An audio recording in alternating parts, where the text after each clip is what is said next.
હાજી નમસ્કાર. જી ગબ્બર ઠાકોર બોલું. રાયકણજી બોલ્યા? હોય. અ, પોસ્ટ એક જોઈ તમારી બહુ સારી છે. હમ તો ચિયા ગોમ કીધું કાલે 8 તારીખ કે 6 તારીખ છે? કોરડા. ખોરડા બહુ સરસ, ઈ મને ગમ્યું છે, બહુ સારું હમ છે. તો હમ એમાં જો ને તો નિર્ણય કમ્પ્લીટ હરખો રાખજો. જો કે મને પૂછ્યા વગર જેવું ડિસિઝન લઈને એમને કરી દીધું ને બહાર, હમ તો એવી રીતના પરફેક્ટ ડિસિઝન રાખજો. એક હંગાત પણ એમાં એક તો વ્યક્તિ ભાઈ વાત એવી છે. મારી વાત તમે પહેલા વપડો, પછી તમે કહો, હું તમારી વાત બધી વપડવાનો. હમ મને જે પૂછ્યા વગર ડાયરેક્ટ ડિસિઝન લઈ લીધું ને, તો ગોમ જે આયોજન કરી અને હમ ભેળા કરીને એમને 12 મહિના માટે સમાજ બહાર કરી દેજો. તો બધા માટે નિયમ હરખો રહે. તમે સમજ્યા વાતને? હમ મને કોઈ હોતો નથી સમાજ બહાર તમે કર્યો, કોઈ પ્રોબ્લેમ નથી. પણ હમ બંધારણનું એક સારું પાલન થાય, હમ બહુ આગળ થાય. અને પત્રિકા ને તમે વાંચી, અને જે આપણે બંધારણ છે ને પત્રિકા, તમે કદાચ હું જ નહીં ભણેલો હોય, પણ તમે એ પત્રિકા આખી વાંચીને વાપરજો. એના અંદર શું ઉલ્લંઘન કરેલું છે. કદાચ મારી ભૂલથી તમે મારા અંગત દંડ કર્યો, આપણે સ્વીકારવા તૈયાર છીએ સમાજ બહાર. હમ એક વ્યવહારિક દ્રષ્ટિએ વાત છે, બરાબર? પણ હમ સાચું કરજો. એમ કાલ ઉઠીને ફેર સમાજ છે, પબ્લિક રાજી થાય, જનતા રાજી થાય, એવું ના થાય. એમ જો હવે આ જે તમે બોલો, જે કેવું કહો. આ જે કોરડાનો છે ને, હમ એ કોરડાની ગ્રામ સમિતિ એ નક્કી કરી વાત છે. હમ અને એની અંદર જે બંધારણ સમિતિમાં નથી. હમ એટલે તમે શું નહીં? કરવાના છે? શું હે? કેમ તમે નહીં હોય તો હતા આપણા અંદર, તો તમે હંગાત રહ્યા છો એમ સજેજીન. નહીં, હું સમાજની એમને સાથે અપડો ખરા વાત તો આપણો સજેજીન તમે લઈ ગયા છો, તમારા હાથે તમે માઇક આપ્યું છે એમને. ઈ તો બંધારણ સમિતિમાં એ લોકો શું કીધું, ભાઈ ગામના એક વ્યક્તિને તમે બોલાવો. અમારા બરાબર. ગામના એક વ્યક્તિને. એટલે કે ગામના કોઈ આગેવાનને આ વિશે તમે બોલાવો. હમ એટલે સદેવજી એટલે ઉભા થાય. એટલે કશું મેં હોતો કીધું ભાઈ, નહીં. માલ્યો બોલ્યો. એટલે એ રીતે પછી કે ભાઈ સદેવજી છે કે આ ઉભા લ્યો, હડો ભાઈ તમે આ શું કે ઓભળો. હમ એટલે સદેવજી અહીંયા આયા. બરાબર. હમ હવે આ જે સમિતિ છે ને, એ હમ બંધારણ સમિતિ છે ને, હમ એ નક્કી એ જ બધું કામ કરે છે. આના હમ વિશે બધાની ચર્ચા વિચારણા કરી હમ અને એ જે કરે છે એને અમારે ફોલો કરવાનો, પછી એનાથી અમારે એમ વિશેષ નહીં. અમારી કોઈ જવાબદારી નહીં. હું બોલું? હમ હું બોલું હવે? હા બોલો. ફોલો કરો, પણ પરફેક્ટ કરજો. એમ જે મને પૂછ્યા વગર ડાયરેક્ટ નિર્ણય લઈ લીધું છે, તો ગોમને જે મીટિંગ કરો ને એનું આયોજન એવું કરજો કે જે હોમે ગુનેગાર છે એને કોઈ પૂછવામાં ના આવે ને સીધા સમાજ બહાર કરી દેજો. એમને વગાડ્યું, મેં ડીજે વગાડ્યું છે અને એમને બી વગાડ્યું છે, મેં બી બરાબર. લાઈવ કર્યું છે, તો એમને બી લાઈવ ના ના, એ કર્યું. થશે જ, એટલા માટે મિટિંગ થતી છે ને. એટલે મને ગમ્યું છે આર્યું. મેં તમને ફોન હમ ચમ કર્યો? હમ મેં ફોન એમને તો કર્યો ના હોય. હમ હમ હમ મેં તમને કીધું કે મને ગમ્યું છે, મારા હંગા જે થયું રેડી થયું છે, ખોટું નથી થયું. તમે રાઈટ છો બરાબર. બધા, બહુ સારું હમ કર્યું છે. અને કદાચ કોઈ હમ ડીજે વગાડ્યું હોય તો મામૂલી ભૂલ છે, એના માટે આટલી મોટી સજાઓ ના હોય. હમ કોઈ બી વિચારો, ગમે તે લાખો કાર્ય હારા કરેલા છે ઓલરેડી. એટલે થોડી હમ તમારા અંદર વડીલ છો, તમારી ઉંમર કેટલી છે. આ તો ગોમના પણ 2 3 4 વ્યક્તિઓની પર્સનલ દુશ્મની છે, તમને બી ખબર ના છે. ના ના ના ભાઈ, આ છે ને હા ઈ ત્યાં બંધારણ સમિતિએ નિર્ણય કરેલો છે.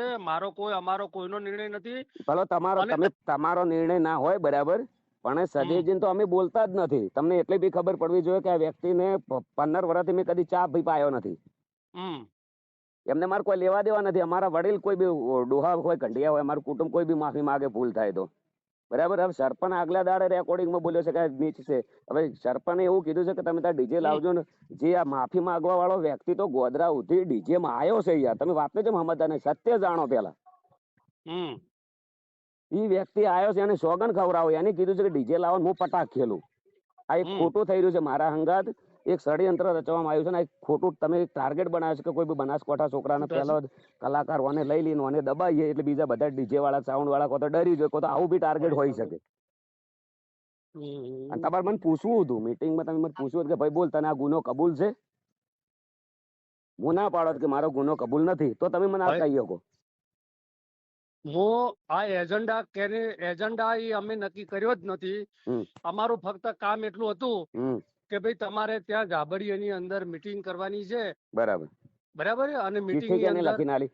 ચિઠ્ઠી હે તમે લખીને આલી કે અમારા ગામવાળાને લખીને આલી? જે ચિઠ્ઠી, હા હા, ચિઠ્ઠીમાં એમને એમ કીધું હા ત્યાંથી કે ભાઈ તમે ચિઠ્ઠીની અંદર નામ લખીને આલો આખા. હમ એટલે ત્યાં કાગળ હતું હમ રસીદજી, મેં નામ હમ લખ્યા મેં. બરાબર. મેં લખી અને એમને પોત કરી લ્યો ભાઈ આ નામ છે. ચિઠ્ઠી તમે જ આલી ને? મેં આલી. હમ તો પેલા ગામમાં અમારા ગામમાં કોઈ મીટિંગ થઈ હતી એવી કે આ ના કરવું કે આવી તો આપણે અમારા ગામમાં કોઈ મીટિંગ થઈ નથી. દરેક ગામમાં મીટિંગ થઈ છે, દરેક ગામમાં મીટિંગ તો થઈ છે. કરી તમારા ગામે મીટિંગ નથી કરી એમાં અમારો શું દોષ? તો પણ તમારે કહેવું પડે ને કે ભાઈ મીટિંગ નહીં કરી, પેલા એકવાર તમે મીટિંગ મીટિંગ કરો. કરવાની આ તો શું છે, હકીકતમાં મીટિંગ કરવાની હોય જ ને. હા, જ્યારે આખા તાલુકાએ અહીંયા બધી મંથન કરી અને જ્યારે કશું હતું જો મીટિંગ નથી કરી, કશું હતું ને હું ગુનેગાર છું, એની સજા મને તમે આલી, ઓકે, ઓલરેડી આપણે સ્વીકારી, બરાબર. પણ દરેક માટે હરખું રાખજો, કાલ ઉઠીને તમારી ટીકા ટીકી ના થાય, સમાજની ટીકા ટીકી ના થાય. જો મારી વાત સાંભળો, સમાજની ટીકા ટીકી સમાજ નક્કી કરશે અને સમાજને યોગ્ય લાગે ને, સમાજને યોગ્ય લાગે પણ બધા હરખા રાખજો. સમાજની અંદર કોઈ બધા બુડથલ નથી મારી કે વાત સમાજ કોઈ પેલું કરે એવું એમ નહીં કહેતો. સમાજ માને બાપ છે, સમાજ માને બાપ છે, પણ બધા છોકરાને હરખા રાખજો એમ કહું છું. એકના હંગાત ભેદભાવ ઈ તો ભાઈ જે આ નિર્ણય કરશે થોડો ખોટો નિર્ણય કરશે કે ખોટો નિર્ણય નહીં. હું એક ન્યાય માંગુ છું કે દરેકને હરખા રાખજો. જો તમે ભેદભાવ ના રાખે કોઈ. સાંભળો, તમે મુના નવાની અંદર જ્યાં આ ચિયું ગામ છે બાજુનું અમાર જમણા પાદર, મેં 11,000 લઈને છોડી દીધા છે એટલે કહું છું. એટલે એકને સમાજ બાદ પૂછ્યા વગર કશો વાંધો નહીં. તો પછી એમને બધાને હરખા રાખો એમ.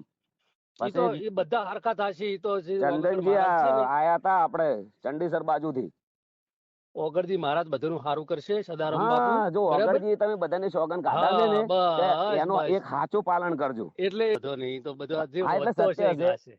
મારી વાત સાંભળો, હું ખોટું ના લગાડતા. તમે એક ભાઈ તરીકે હું તમારો દીકરો છું અને તમે એક વખત સમાજ બહાર કાઢો છો ને એક વખત બીજી દાડે નિવેદન એવું બી હાલ દો છો કે આરે અમારા ભાઈ છે એમ. ભાઈ તો ભાઈ છો, પણ તમે હવે ભાઈ પણ નથી રાખ્યું મારું. ભાઈ પણ જો સમાજમાં આટલો મોટો એક ડીજે વગાડવાથી આટલો મોટો દંડ ના હોઈ શકે. ઈ તો ભાઈ પણ સમાજ નિર્ણય કરે એમાં હું શું કરી શકું એકલો? સમાજ જેવી રીતે નિર્ણય કરે, આરોપીને કોર્ટ તમને કાયદા ભણેલા છો ને, એમને સમાજથી મોટો તો હું છું. બેંકમાં છો ને તમે, બેંકમાં ભણેલા છો ને, તો કોર્ટ ની અંદર આરોપી જાય ને તેને પેલું પૂછે કે તને તારો ગુનો કબૂલ છે. તમે તો સોશિયલ મીડિયા ઉપર ખૂબ છો, તો તમે સોશિયલ મીડિયા ની અંદર તમે કેમ એવું કીધું ને કે હા અમારી આ વાત હતી ને અમે ભૂલ થઈ ગઈ છે અમારી? તમારે એવું કેવું ભૂલ તો કરી છે. તમે ડીજે ની પત્રિકા વાંચો. એ 42 નથી હો, કોઈ 42 ની વાત નહીં કરવાની. 42 કેમ 42 નથી? એટલે આવું એક નિયમ કરેલો છે. વાત નથી. આ આખો નિર્ણય એ ત્રણેય જિલ્લાનો છે. ઓકે ઓકે ઓકે, આ રાઈટ. 3 જિલ્લાનો નિર્ણય છે, રાઈટ. બહુ સરસ. એમાં ઉલ્લેખ એવો તમે માઇકમાં કે ચોય કીધેલો છે કે ભાઈ એક જ બંધારણ પાળવાનું, બીજો કોઈ બંધારણ આજ પાસે કરેલા હોય બંધારણ કોઈ માન્ય રહેશે નહીં, એવો કોઈ ઉલ્લેખ કરેલો ખરો? એટલે બધું અમારે વેણી બધા ઉલ્લેખ કરવા. હા તો કરવા જ પડે. સમાજમાં વિખવાદ થાય. તમે અમે ગાયેલ જ છે. હું એટલા માટે તો હું બહુ રિસ્પેક્ટ થી અને વ્યવસ્થિત બોલ્યો છું. હજી હું બોલ્યો નથી એકે શબ્દ હું બોલ્યો એમ ને? હું તમને એકે શબ્દ ખરાબ બોલ્યો? તમારા ગામના આયા, મારી વાત સાંભળો, તમારા ગામના આયા, તમારા ગામના ભેળા કરીને એમના કંથી દંડ લ્યો તમે. ઈ તો હા મરસી થી હસી અને મારે કોઈ ચિંતા નથી. હા એમ તમારું જો તમારા ગામમાં તમારું ચાલતું નથી બિલકુલ. તમારા ગામમાં તમારું બિલકુલ ચાલતું નથી. તમારા ગામમાં તમે બીજા છોકરાને દબાવવા આયા છો. તમે જે છે મારું કોઈ જગ્યાએ હેડતું નથી. તમે કાલનું જે આ કરવાના 8 તારીખે હાસું કરજો, પાછું ખોટું ના કરતા ને કે પછી વગરની સાક્ષી તમે સોગંદ કાઢેલા છે. મને તમે શું કહો છો? જેને હેડતું એને કહો. આવના પહેલા શરૂઆત કેની કરી? ઓય અમારા ગામમાં માઈક, અમારા ગામના હતા માઈક આલ્યું, અને તમે તો એક વડીલ છો, પાડોશી ગામના છો, પર્સનલ મને ફોન કરવો પડે કે આ છોકરું આ શું છે, ઓનું તમે શું કરવા માંગો છો, સમાજમાં રહેવા માંગો છો, માનવા માંગો છો. સમાજની જો જે માણસ સમાજની સામે પડે અને સમાજના આ બંધારણ શેના માટે બનાવ્યું હતું?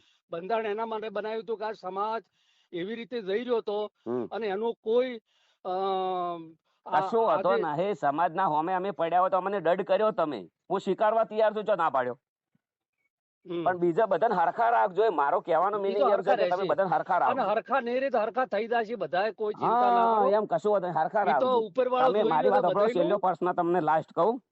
ચડોતર ની અંદર મીટિંગ હતી ને, પહેલાથી મળીને આખા ઠેર ઉઠી નામ નતું લીધું ને અમારું સન્માન બી નતું કરીને અમને મેં તમને કીધું તમે હસ્યા હતા, એમાં રાજી હતા.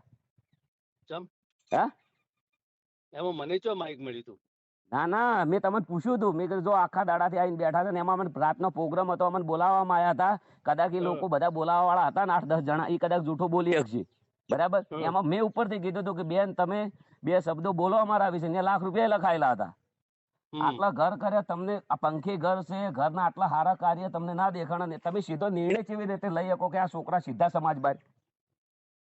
ઈ તો પણ મને તમે છો મારો નિર્ણય છે. આ તમે મીટિંગ કરી છે રાતે 3-4 જણા અમારા ગોમ વાળા, અને તમે એક ડિસિઝન એવું લીધું છે કે ગમે તે કરો તમારે સદેવજીને તમે શીખવાડીને લઈ જાશો. હા ભાઈ હું બધું કર્યું બસ. હા એમ સ્વીકારો. બસ તમે